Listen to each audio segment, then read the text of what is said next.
Hello and welcome back, or welcome. I am Book Lover Lorna, and today we're doing a cheeky book review for the long-awaited The Book of Two Ways by Jodi Picoult. Now, you probably already know, I'm a massive Jodi Picoult fan, so as soon as I saw this was coming out, I was like, pre-order.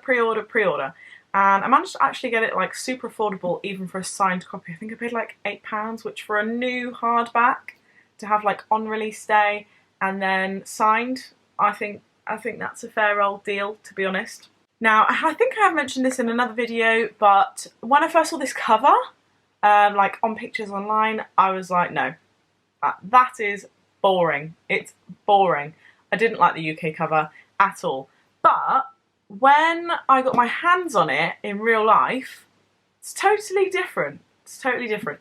So when you have a physical copy in your hands, it's very satisfying to touch. Now that makes me sound like a weirdo.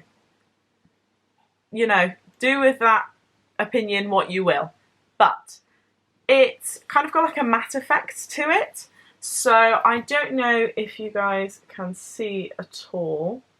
So this here is like a matte effect, and down here it's like just super nice and grippy, and this red here.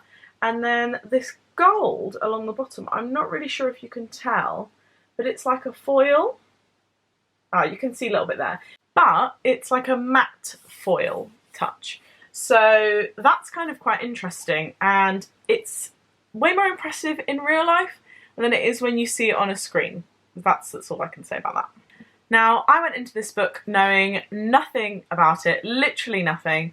Well, no, that's a lie. One thing that I did know, it was Egyptology, so I assumed like pyramids, mummies, kind of that kind of thing, but I didn't know anything further than that.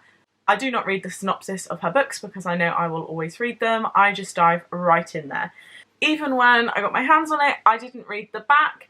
I was speaking to one of my friends at work about it, like I was excited to read it and everything, and she was like, well, what's it about? I was like, I don't know.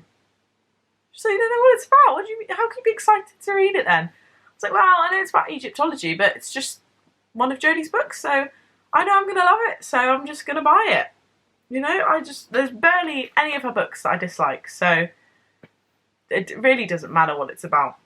Now, this book has been so researched.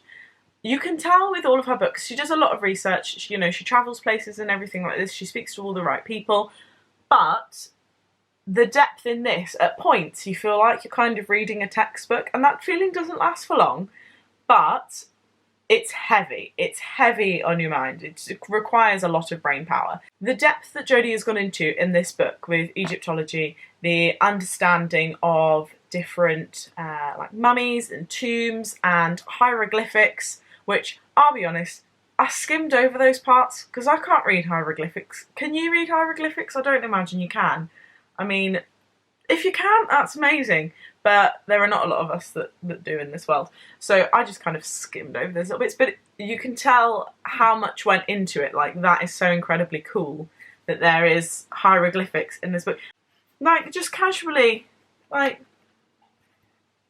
see, like, just casually, some hieroglyphics, which say forever and ever. It's a madness. It's a madness. Like I say, it did feel like I was reading a textbook at times, but that feeling didn't last for long. I just kind of skimmed over those bits because I knew I didn't really need them for the story, which is probably bad of me. This is a book that takes you in for a long haul. You cannot sit and read this in a day. You need brain breaks from this book. You have to put it down, go away, do some other things. It is heavy. It requires a lot of processing and brain power. So do not sit down and think that you're going to read this in a day. I did kind of try and pace myself a little bit because, you know, one of my favourite authors, I could only read each of her books for the first time once. So I didn't really want to rush it. But to be quite honest, like, some of the chapters are quite big, and I'd read like one chapter and I'd be like, need a break. So that doesn't mean that I didn't enjoy it. It was just heavy. Now, I did find the plot / timescale a little confusing, and there's kind of different, what I thought was different timescales going on at the same point. So we're jumping from like this point to 3 months ago, back to this point to 3 months ago. But I don't actually think that's what the case was. I think the point of the Book of Two Ways, as you find out when you read this, and if you know anything about Egyptology, is that there are like two routes in life, or, you know, multiple routes, and if you make this decision then it leads to this, and this decision it leads to this.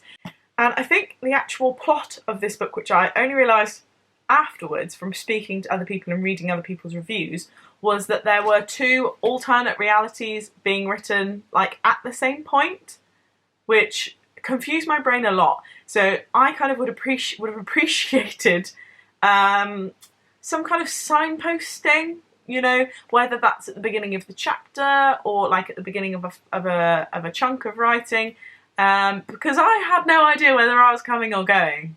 I really didn't. I didn't know what was going on. Maybe that's because I didn't, you know, read the synopsis and stuff before I read the book, so I didn't know that there were two alternate realities being written at the same point.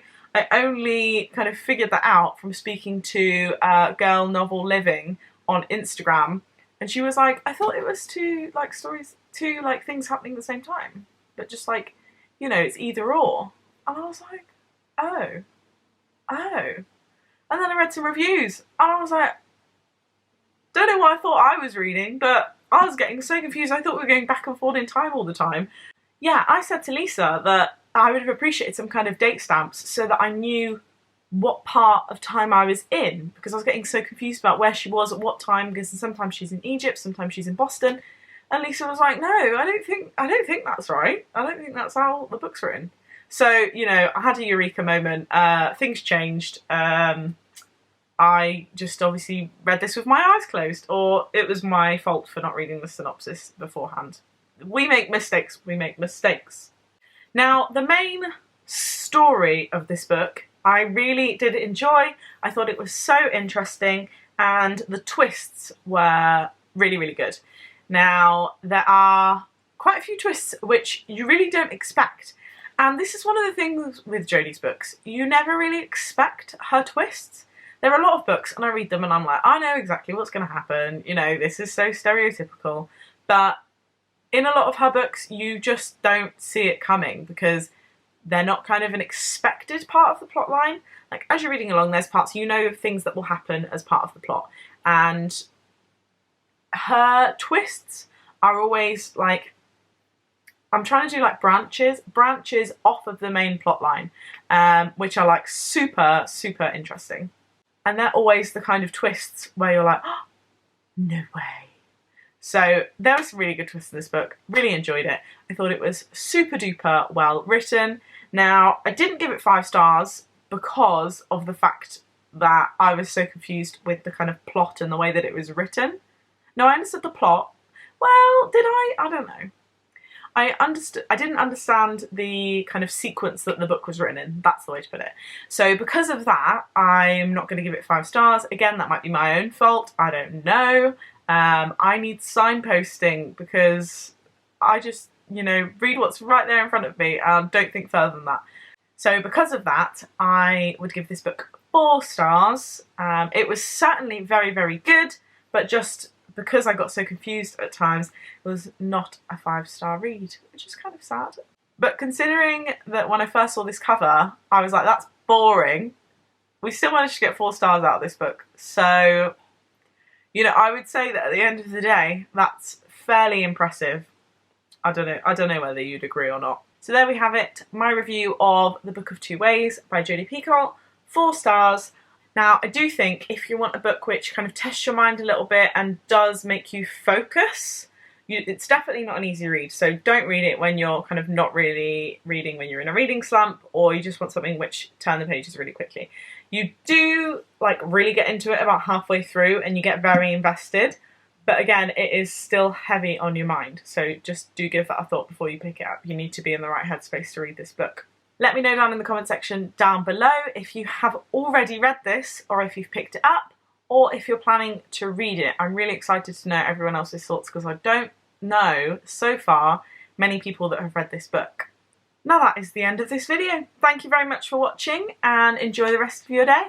Happy reading. Bye.